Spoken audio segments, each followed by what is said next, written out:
We're on paperwork. Dave comes for me the next day. He has snow in his eyebrows. We drive in the red, rattling car to a new place, refugee resettlement center, Dave calls it. It's warm there, with many chairs and many more people, all colors and shapes. I'm going to mute you guys because I'm hearing myself and it's very distracting. Okay. It's warm there, with many chairs and many more people, all colors and shapes. It's my job to answer a bored lady's questions. Her fingers bounce on the machine with many buttons while she stares at a bright box. Her fingernails are shiny red, the color of blood, and I feel sorry for her bad fortune. So he thinks that this this nail polish on her hands is actually blood. It's not. At first, I'm afraid to speak. It's okay, Keck, Dave says. It's called paperwork. You can't make a wrong answer here. The bored lady asks her questions again, and this time I answer. Soon I grow sleepy, and after a while her words begin to fall like raindrops on the floor. I try to understand, but all I hear is a river of words, rushing and thundering, and pushing me beneath the surface. Now and then a word I know darts up like a sparkling fish, but then it's all dark, moving water again. We are there a long time. I don't think I like this America paperwork. I whisper to Dave. It makes for too many yawnings. Top of 56 now. Information. Dave leads me to another room. A woman sits behind a pile of papers, tall as a termite mound. Is this Keck by any chance? She asks Dave. One and only, he says. Keck, meet Diane. Diane stands and shakes my hand. She isn't much taller than I am, but her grip is strong, and she meets my gaze with eyes that say she is a friend. We've been trying to get more information on your mom, Keck, Diane says. Here's what we've got. She hands many papers to Dave. My hope flutters high like a bird I cannot catch. Top of 57. I ready my heart for the words I need to hear. Found her. Good news. Coming here. Those are the words Diane must say. Those are the stars that will guide my path home. This is a very difficult process, I'm afraid, Diane says. Refugees in that area move frequently, and tracking someone down can be almost impossible. We've sent out an inquiry about 2 camps on the border. Diane pauses. I wait to hear the words, to see the stars. After your camp was attacked, some people made it to the places we're contacting. I don't want you to get your hopes up, Keck. We'll know more in a while. So they still don't know anything about where his mom is. They have not found her, and they do not know where she is. Diane looks at some papers. I need to mute you all again because I'm hearing myself again. It's very strange. Diane looks at some papers. Dave looks at his shoes. Top of 58. I am still hoping, I say at last. I want to sound fierce and certain as a great lion, but I sound like a lost cub, even to my own ears. Of course you are, Diane says. We all are. Thank you for your looking, I say. Diane nods. You're very welcome. I'll be in touch with Dave as soon as we hear anything. We head outside. The icy air kicks at my chest. We walk to Dave's car in silence. Only the snow talks. We climb in. Seatbelt, Dave says softly. I am glad he doesn't ask how I am feeling. I don't know whether to feel hope or fear. Dave pushes a knob and the music box sings. The song races ahead while I stumble behind. Just one more thing I cannot know. Top of page 60. School clothes. That night, I try on the school clothes in the box Dave has brought for me. I pick a button shirt with flowers on it and soft red pants, but Ganwar rolls his eyes. Those are pajamas, he said. He says, you wear them when you sleep. So he picks out pajamas to wear. Ganwar thinks he's funny. I try again. Ganwar shakes his head. The kids will eat you alive, he says. This is bad news, since I didn't know that America people like to eat each other. So he doesn't understand what Ganwar means when he says, the kids are going to eat you alive. Ganwar must see the fear in my eyes because he explains. It means they'll beat you up. Top of 61. Oh, I say, I feel relieved. You mean like at the camp? I'm not much of a fighter, not like my brother and my father and my cousin. I'm used to losing fights. It isn't so bad if you cover your face and other important places. Gonwar finds a pair of hard blue pants and a shirt the color of sand. Jeans, he says, t-shirt. I put them on and parade through the TV room like a great ruler. Gonwar groans. It's just school keck. My aunt hushes him. Let him have his fun, she scolds. Top of 62. In the bathing room, I look hard in the shiny glass. I wonder if I look like an America boy. I'm not sure if that would be a good thing or a not good thing.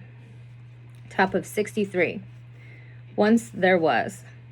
The next morning, I don't know what I am feeling. I'm excited, yes, because to go to school and learn is a fine honor. But I'm worried also. I don't know so many things. I don't even know what I don't know. My belly leaps like a monkey on a tree. In the camp, we had a teacher. Some days, yes. Some days, no. Some days I was too ill with the fever to go. Some days the teacher couldn't come because of the men with guns. But on the good days, the teacher might arrive with a piece of chalk and maybe even a book. Mostly he would help us learn English words, so we would be ready to leave the camp someday. But sometimes there would be singing or a story or numbers on our fingers and toes to count.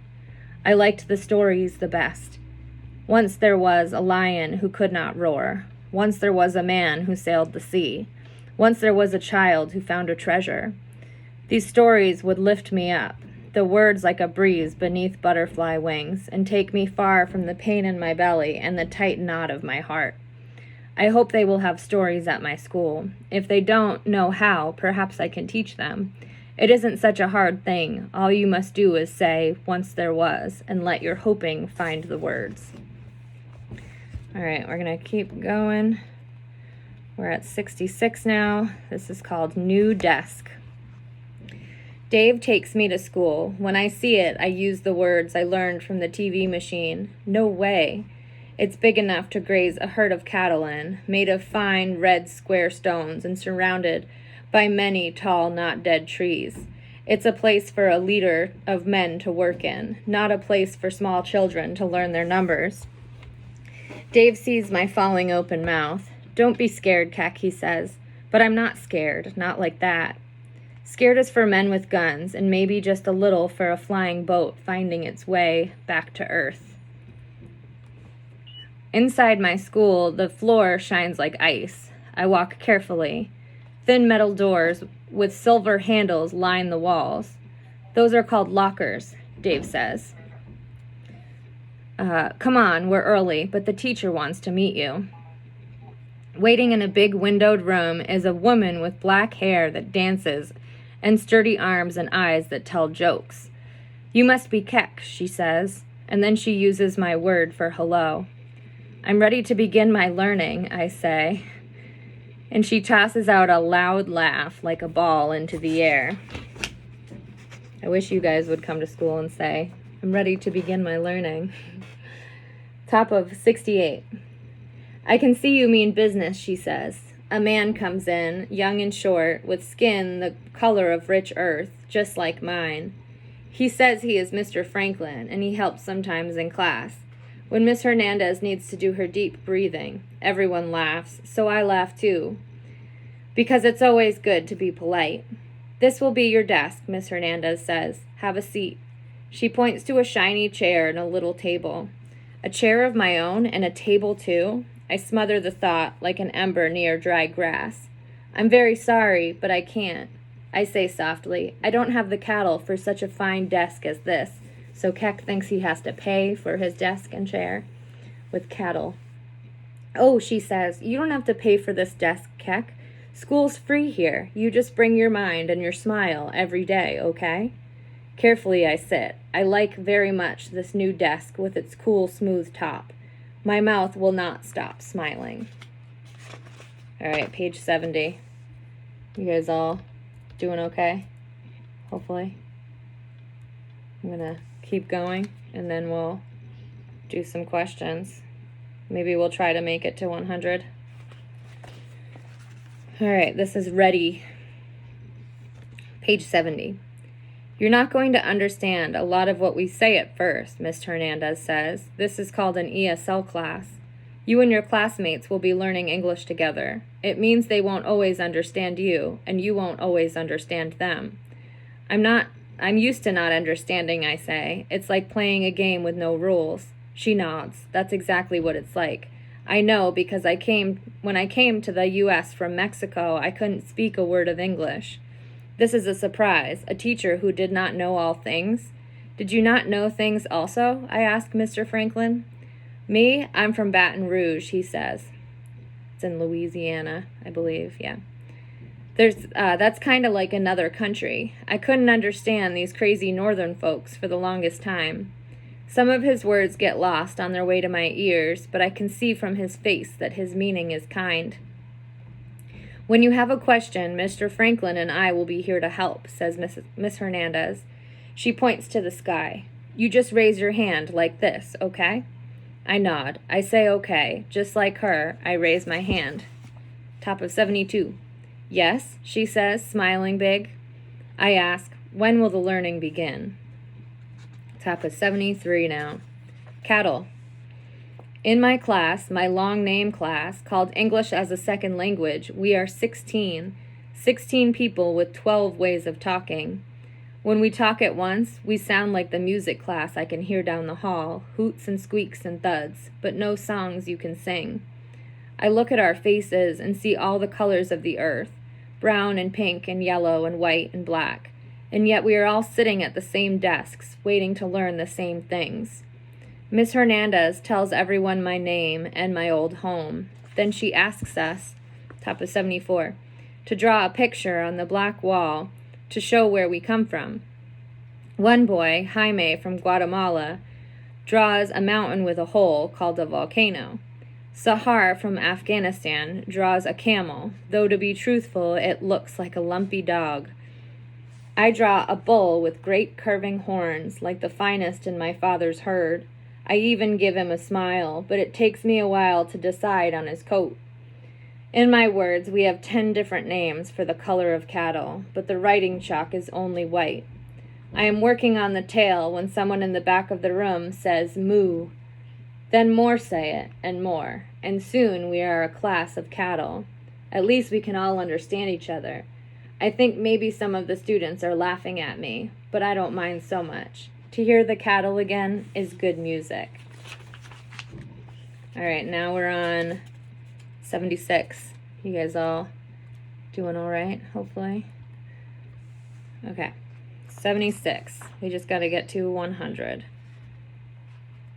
We're getting there. Lunch. After much schooling, a sound came like a great bee buzzing. It's like the bell. The bell means lunch, Mr. Franklin explains. He gives me a small piece of blue paper. This is for your food. Thank you very much, I say in my most polite English words. But I can't understand how the paper can help my noisy belly. You give the paper to the cooking people and they will give you food, Mr. Franklin explains. Tastes much better than paper. He laughs. Well, usually anyway. The eating room is grand with long tables and strange and wonderful smells and many students chattering. I stand in a line and soon kind, white-hatted people fill my plate high with food. Ahead of me, hold on, I'm going to mute you again. Ahead of me, I see the snowball girl named Hannah from my building. She says, "Don't eat the mystery meat if you value your life." Then she points to a brown wet pile on my plate and makes a face that says bad taste. When my tray is heavy with the gifts of food, I stand still in the stream of students. I don't know where to go to enjoy my feast. Hannah waves. Follow me, she says. Top of 78. I'll tell you what's safe to eat. But it's all so fine, I say. She shakes her head. Kid, you got a lot to learn. Top of 79. Fries. We sit at one of the long tables. Nearby are 2 students from my class, Jaime, the boy from Guatemala, and Nishan, the girl from Ethiopia. Hey, Jaime says. Hey, I say back, but I can't talk anymore because my mouth is already full of new tastes. Excuse me, I say when I have swallowed at last, but what is this amazing food? I hold up a brown stick. Fry, Hannah says, one of the 5 major food groups.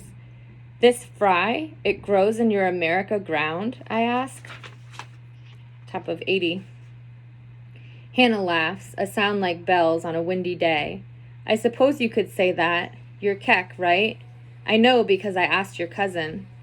Hannah passes me a paper cup filled with strange and beautiful red food.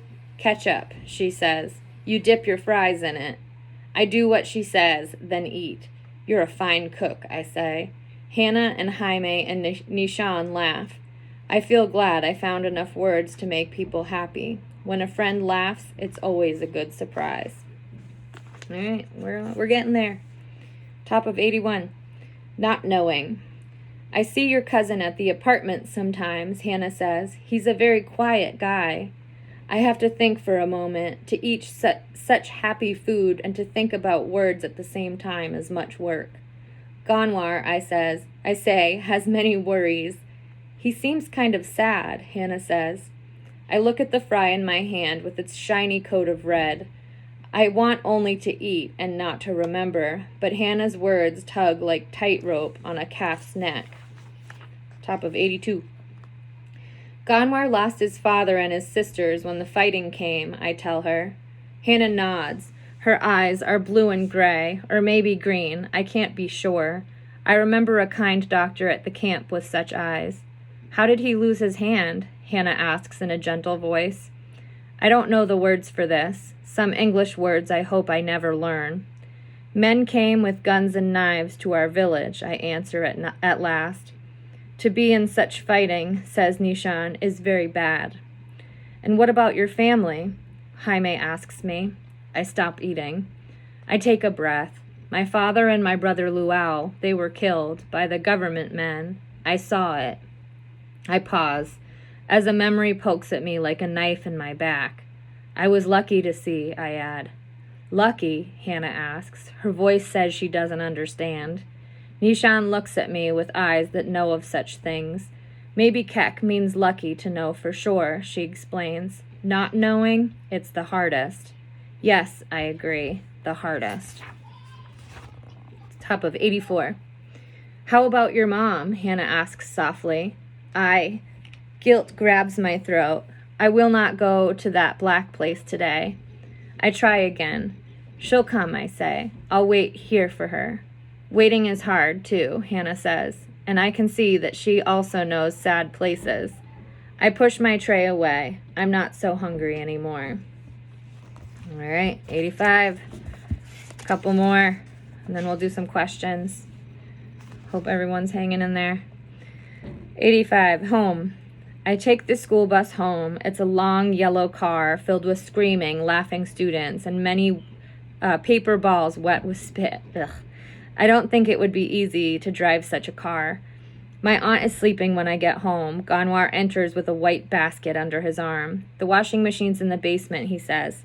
The what? I ask. The room way down at the bottom of the stairs. I'll show you later. He surprises me with a smile like Luau might have made. A big brother making trouble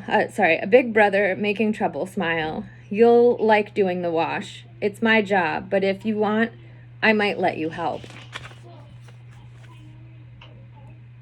I'm gonna mute you guys again. All right, top of 86. Sure, I say, although I don't trust that mischief smile. I remember well how Luau and Ganwar used to tease and test me. Always I was the little child with foolish ideas and silly ways. Always they were too old to bother with me, unless it was for their own fun. The door to my aunt's room opens, and she comes out slowly, yawning and stretching. How was school, she asks. You would not believe it, I say. They teach you and feed you, and I have my own desk. We're going to visit the zoo where animals live, and the planetarium where stars live. And I'm going to learn how to dunk slam in the class called P.E. Slam dunk, Ganwar corrects. Good, my aunt says. Good boy. And she fills a kettle with water to put on the cooking fire. but I want to tell her more, but I can see that her mind is visiting other places. I think maybe I'll like living here in America, I say to Ganwar. Yeah, that's what I thought too, but you'll never really feel like an American, Ganwar says. You'll see. Why? I ask. Ganwar shrugs. Because they won't let you. Top of 88. He tosses the basket on the sofa. I'm out of here, he says, switching to English. Be home by, my aunt begins, but Ganwar is already gone. All right, we have like 10 more pages, ladies, and then we'll do some questions. Time. Top of 89. My aunt sighs and leans against the counter. He's just not happy here, she says. I know it's been hard for him, but he doesn't try. She rubs her eyes. I have to go to work, Keck. I've got an early shift. Eat what you like and go to bed by 8. I learned o'clocks at the camp, I say. It is called time-telling, but why not use the sun and the stars? My aunt points to a tiny clock strapped to her arm. Here in America, this is the sun. You'll get used to it. For now, just get some sleep. I watch her put on her heavy coat. She isn't even at work yet, and she's tired. Top of 90. I go to the door with her. I stop, then try again. Are you glad that you're here? My aunt seems surprised that I would ask such a question. She thinks for a moment. The freedom is a great gift, she says, to choose your leaders, to walk the streets unafraid, but it's lonely here. And she hesitates. Hard. To change when you are older, to learn new words and new ways, that is big work. But for you and Ganwar, it will be easier. That's my hope anyway. I watch through the window as she tracks a path through new snow falling. Her footprints catch the flakes, then vanish like pebbles in quicksand. All right, I think 3 more, and we're good. 92, helping. When my aunt leaves, the apartment grows hushed as the air before a storm. I turn on the TV machine, but the words are too fast coming. My aunt had looked so weary. I wonder how I can help. In the cooking fire room are many dirty dishes. Maybe I can clean them for my aunt. I've seen her wash some plates in the sink with bubbles. But now there are many dishes stacked high. Ganwar said the machine for washing was in the way down at the bottom of the stairs room. Maybe that's what his basket is for. So he's going to try to wash the dishes in the washing machine, which, as you know, is not a great idea. Top of 93. Carefully, I place the cups and saucers and plates in the basket. With my special key, I lock the apartment door, just as Dave wanted me to do, and I carry the basket of dishes down the stairs to the room of washing. It's good to be a helping person. If my father were here, he would be proud, I think. An ache in my chest comes, throbbing like an old bruise. The way-down room smells like a rainy day. I see 6 white boxes with doors. Some are making noise. I find a sleeping one and open the top. One by one, I put the dishes into the hole, and then I close the top and wait, while all around me, the machines hum and talk. So he has just put all his aunt's dishes into the clothes washer.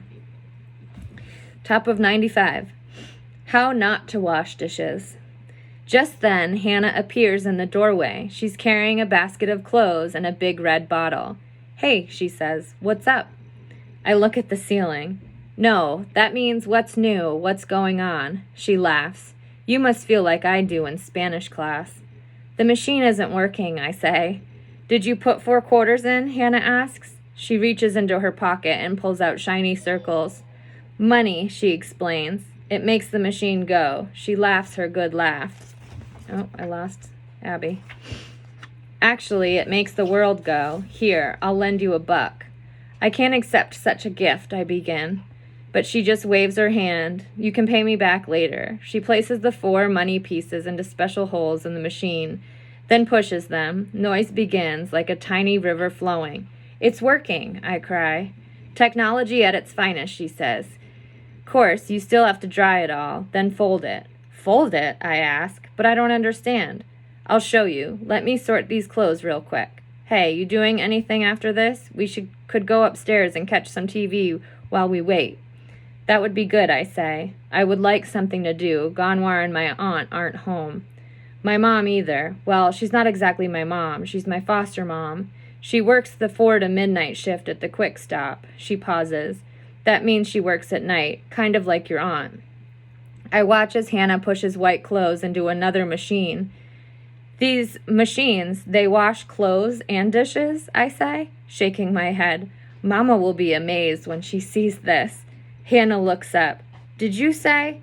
But just then the river sound stops, and my machine begins to shake, like a crazed dancer under a full moon. It's eating my dishes, I cry. Please make it stop. Hannah lifts the top of the machine. The horrible noise of its giant teeth stops. She peers inside. Whoa, she says. I think this is what they call a problem with translation. All right, one more. Not smart, boy. I don't want to cry. A man must show strength in the presence of a woman. But if I had to choose between kissing a crocodile and telling my aunt the news of her broken dishes, I would choose the crocodile any day. I look into the hole. Hannah looks too. It is not a good thing to see. I have many more dishes, but they are much smaller. I look at Hannah. She looks at me. I cannot say why, but when I look at her, I feel like I've gulped down a laugh that needs to fly free. I laugh, then she laughs, then before I know it, we're on the hard floor laughing. Perhaps this is my punishment for trying to do the work of a woman, I say, wiping a tear away. Hannah punches my shoulder. Hey, in this country, a woman can do anything a man can do. She gets to her feet and grins. This is your punishment for being a moron. A moron is a not smart boy, I ask. She laughs. You got it. I laugh too. I stand and pull out a piece of a plate. Maybe I can fix these? Well, I suppose we can glue some of the pieces together. All right. So that's to page 100. That's the second reading.